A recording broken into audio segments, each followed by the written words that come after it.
Nous arrivons aujourd'hui à notre dernier entretien concernant l'hypersensibilité.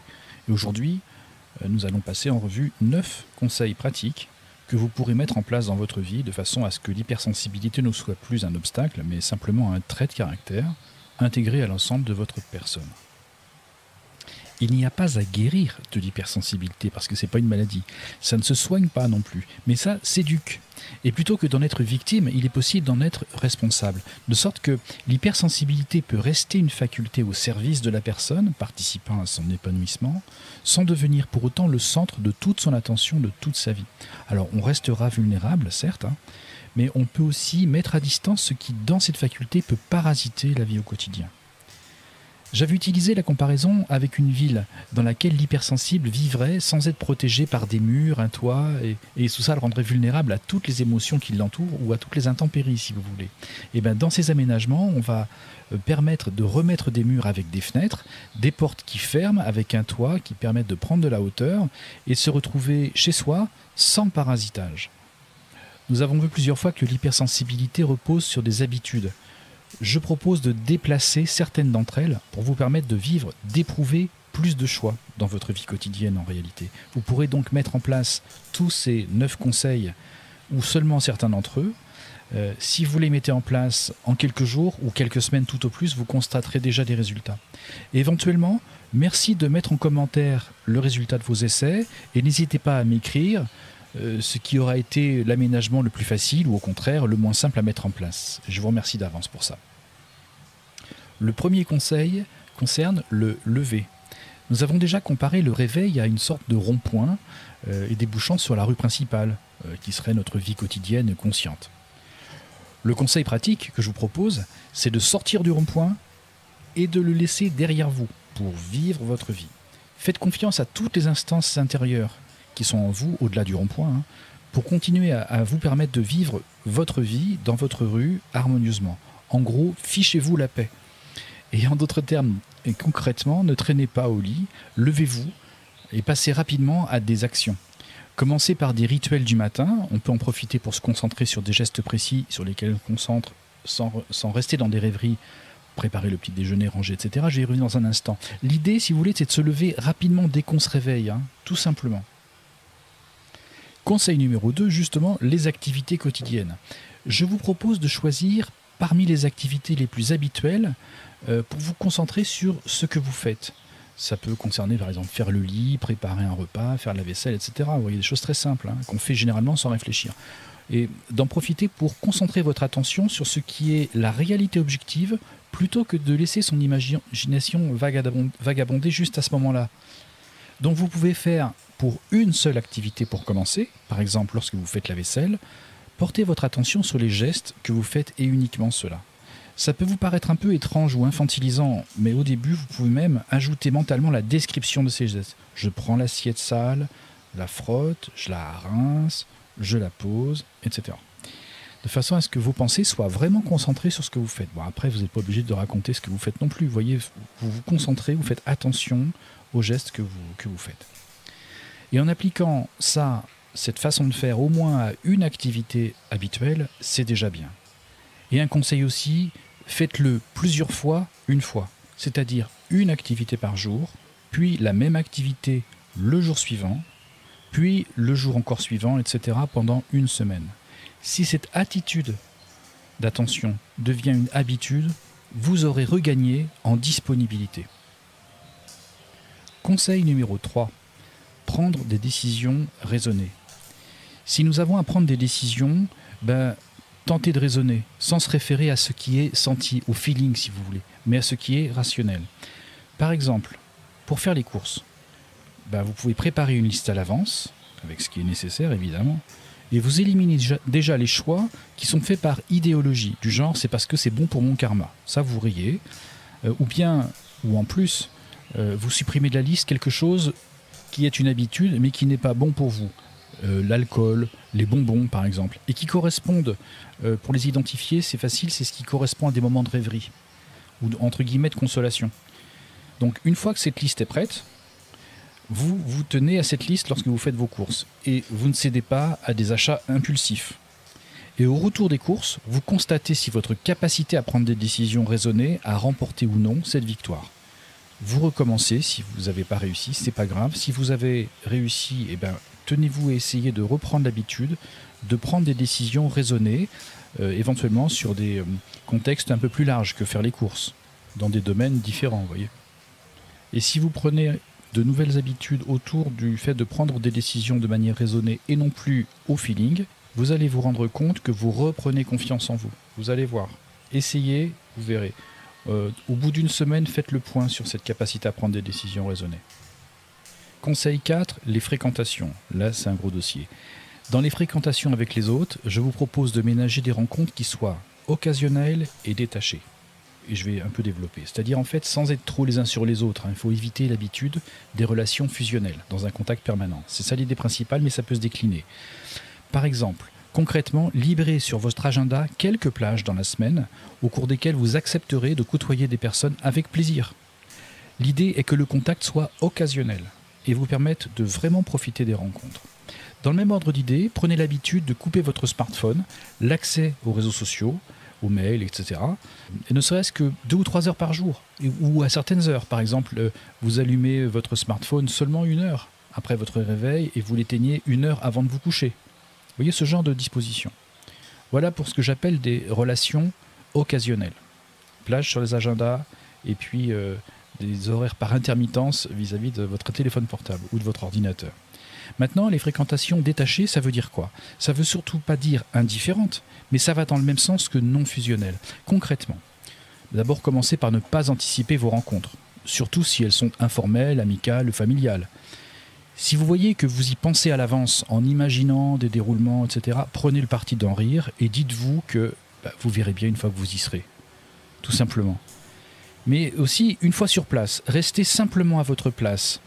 Évitez par exemple de voler au secours ou de proposer votre aide tout le temps. Tant qu'il n'y a pas de demande, il n'y a pas à proposer son aide et encore moins à imaginer des solutions. Vous ne perdrez pas votre énergie à vous projeter et progressivement, vous pourrez trouver une juste distance et qui sera appréciée, croyez-moi. Si vous voulez, personne ne va vous reprocher de ne pas avoir apporté une aide quand on ne vous a pas demandé. De même que vous vous faites confiance quand vous levez en laissant le rond-point derrière vous, faites confiance aux personnes pour résoudre leurs propres problèmes ou pour demander de l'aide si vraiment elles ont vraiment besoin. Voyez, avec les autres, donc, je vous propose des relations qui soient occasionnelles et détachées de cette façon-là. Essayez et vous allez voir si effectivement vous avez peut-être gagné en capacité à garder les bonnes distances avec les personnes. Conseil numéro 5, la pratique de la prière. Plutôt que de vouloir prendre en charge des problèmes chez les autres, comme on vient de le voir, ou de se programmer intérieurement par la visualisation, etc., et de surcharger votre rond-point, je vous propose plutôt la pratique de la prière. Priez pour les autres, montrez-vous tel que vous êtes à Dieu, sans le visualiser ou l'inventer. Alors je revois aux entretiens sur la prière que l'on a déjà fait, notamment prier les yeux ouverts, prier en marquant une pause entre les activités, sans fixer son regard, en restant ouvert après s'être exprimé, puis en reprenant aussitôt une activité habituelle sans repenser et ressasser la prière. Vous allez de cette façon libérer énormément de confusion et de double injonction, même non consciente, ou de confusion si vous voulez. Le sens même que porte la prière vers Dieu vis-à-vis de vos instances intérieures et profondes, ce sens-là est très fort, il est très puissant. Vous savez que le sens que l'on porte est perçu bien au-delà de ce que j'appelle le rond-point. Donc restez simple, investissez votre vie, priez pour les autres, montrez-vous tel que vous êtes à Dieu et demandez-lui ce que vous voulez, et ça va le faire. Pratiquez la prière, bon, on en reparle le cas échéant si vous le souhaitez. Mais donc c'était le conseil numéro 5. Conseil numéro 6, les balades, ça peut être l'occasion de vivre des expériences sensorielles. Si vous aimez vous promener dans la nature, il est possible que vous ayez pris l'habitude soit de rêver, soit de chercher à vous recharger énergétiquement ou ce genre de truc. Bon, je vous propose à la place de maintenir votre attention sur ce qui est réel autour de vous, le plus simplement possible et sans imaginer. Par exemple, d'où viennent les sons? Où en est la source? La distance? Combien de sons j'entends à la fois? Ou sur les couleurs, sur les mouvements, sur la luminosité? Et prendre le temps de respirer, de garder son calme et sa simplicité. On peut profiter d'une balade pour respirer. Ouais. Respirer, ok, mais ajouter des commentaires qui vont broder sur les sensations corporelles ou émotionnelles, niette. vous allez parasiter ce que vous vivez. Et encore une fois, vous allez rajouter de la confusion, même non consciente. Donc respirez, c'est-à-dire inspirez et expirez. Étirez-vous si vous le souhaitez et ne commentez pas sur ce qui se passe en vous, dans votre corps ou dans vos émotions. C'est ça, hein, pas de commentaires. Recentrez-vous sur les informations que vos sens perçoivent, les sons, la luminosité, la chaleur, la fraîcheur. Prenez conscience de ça sans commenter et continuez à vous balader, continuez d'avancer.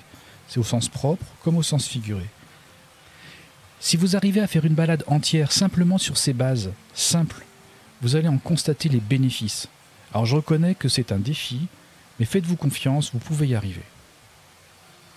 Conseil numéro 7. Restez loin de l'hypnose. C'est le défi à l'image et à l'imagination. La faculté visuelle est souvent invasive, elle est trop présente, elle renvoie à l'imaginaire. Et le risque de l'image est son pouvoir hypnotique sur la personne, qui va mobiliser énormément son attention et donc de son énergie. Et ça va l'embarquer surtout trop loin dans le cas de l'hypersensible. Donc il y a plusieurs façons d'aborder des images lorsque l'on cherche à se désintoxiquer de leurs invasions sur notre imaginaire. Prenez les images en fait telles qu'elles sont, et non pas pour l'interprétation que vous pourrez en faire. Alors comment faire ? Moi je trouve que les publicités sont un bon départ, par exemple parce qu'elles cherchent à communiquer à notre imagination directement en nous faisant croire qu'en achetant tel produit, notre vie va changer, va devenir meilleure, que notre perception du monde va se transformer, etc. Alors pour redevenir acteur de sa vie, on peut tenter de décrire l'image pour ce qu'elle est et non pas la laisser aller directement à son imagination. Donc on peut se dire, tiens, quelles sont les couleurs qui ont été choisies, quels sont les contrastes, quels sont les personnages qui sont mis en scène, à quel univers culturel on se réfère pour vendre tel produit, quel genre de sensation on cherche à provoquer chez le potentiel consommateur que je suis. Donc réussir à le faire pour une affiche ou un spot publicitaire, c'est très bien. On découvre comment ne pas entrer en hypnose, en situation de dépendance à un message sensoriel. Une fois qu'on a réussi à se détacher de ces messages publicitaires, on pourra aussi l'appliquer dans d'autres situations de la vie où on essaye de nous influencer par les sens, et nous-mêmes, on s'embarque dans l'imagination beaucoup plus vite qu'on le voudrait. Mais déjà, ça demande énormément de concentration. Alors, je vais vous donner un autre truc que vous pouvez mettre en place qui est très simple et qui peut vous paraître bizarre. On peut commencer par quelque chose comme quand vous regardez un film ou une série, par exemple, que ce soit sur votre ordi ou à la télé, peu importe, et que vous constatez que vos pensées commencent à s'échapper, et vous partez ailleurs, dans votre imagination, et que ça vous embarque vraiment loin. Eh bien, immédiatement, dès que vous constatez ça, vous passez immédiatement à autre chose. Vous quittez la pièce, vous éteignez la série, le film, ou simplement vous changez de pièce, vous prenez un livre, vous lisez, vous parlez à quelqu'un, vous écrivez, vous faites n'importe quoi d'autre, mais vous faites autre chose.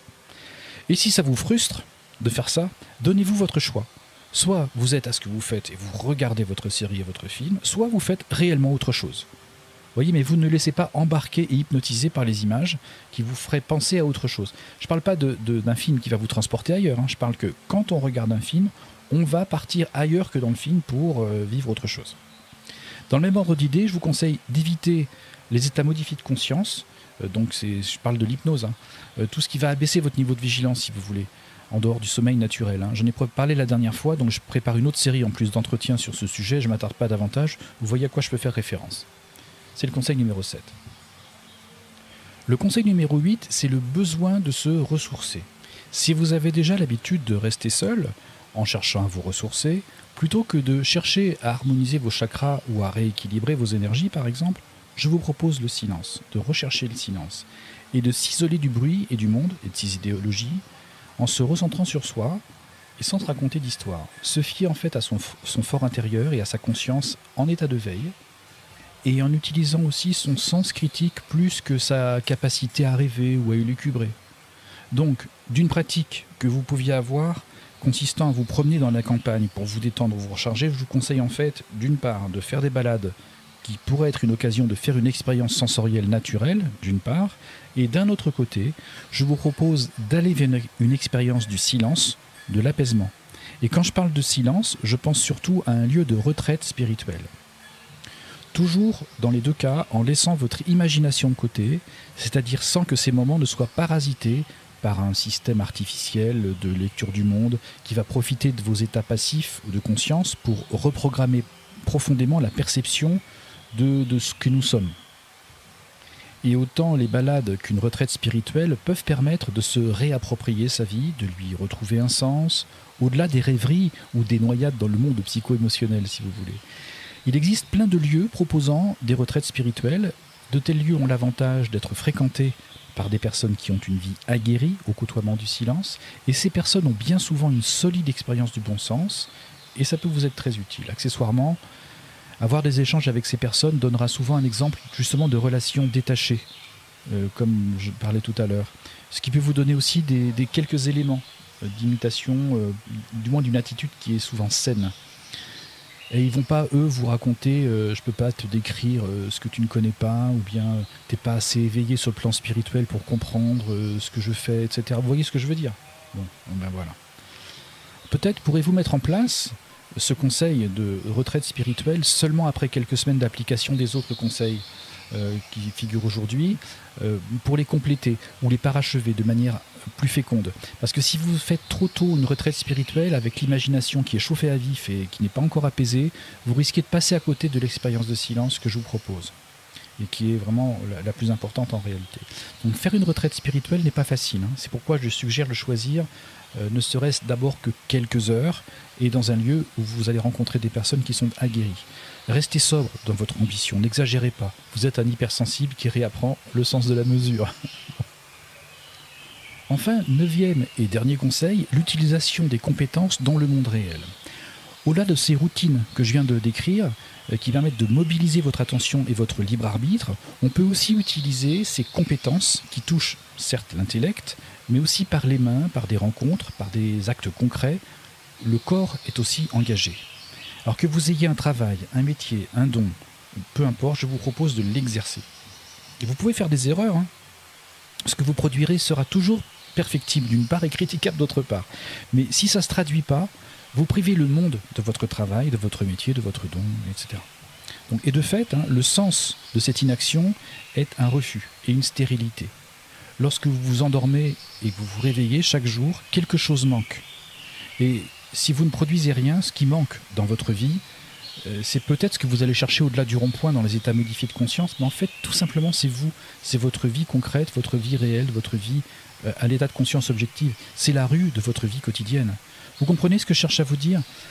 Perso, j'ai déjà produit des actions dont très peu ont bénéficié, voire même j'ai produit des choses dont personne n'a voulu. Mais produire m'a aidé aussi à mettre à distance les limites de mon hypersensibilité.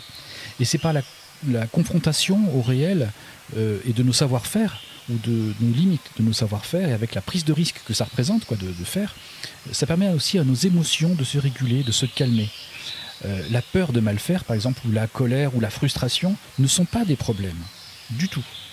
Ce sont des retours d'informations, et puis il faut faire avec, c'est pas un souci. L'inaction, par contre, c'est un problème. Tout comme la confusion, qui sont souvent des corollaires. Donc ça, on met ça dehors. Donc concrètement, exercez vos compétences dès aujourd'hui, là, maintenant. Et vous verrez que vos rêveries hypersensibles seront déjà différentes lorsque vous mettez en œuvre quelque chose. Et ben voilà, on arrive à la conclusion. Donc je le répète, hein, les hypersensibles sont souvent porteurs de qualités qui les rendent sympathiques, et ils portent des valeurs. Et ils ont un besoin de cohérence, de justice que les autres personnes ne mettent pas toujours en avant. Donc le monde a vraiment besoin de vous. Donc mon dernier conseil était peut-être le plus important des 9, passez à l'action, n'ayez pas peur des crises de sens, d'ennui ou de surmenage dont j'avais déjà parlé, ne vous croyez pas bloqué par des blessures de l'enfance, reprenez les commandes de votre vie, laissez votre imagination à sa juste place, et de fait, vous serez plus heureux, chers hypersensibles. Donc laissez-vous vivre, puis en même temps, reprenez les commandes de votre vie.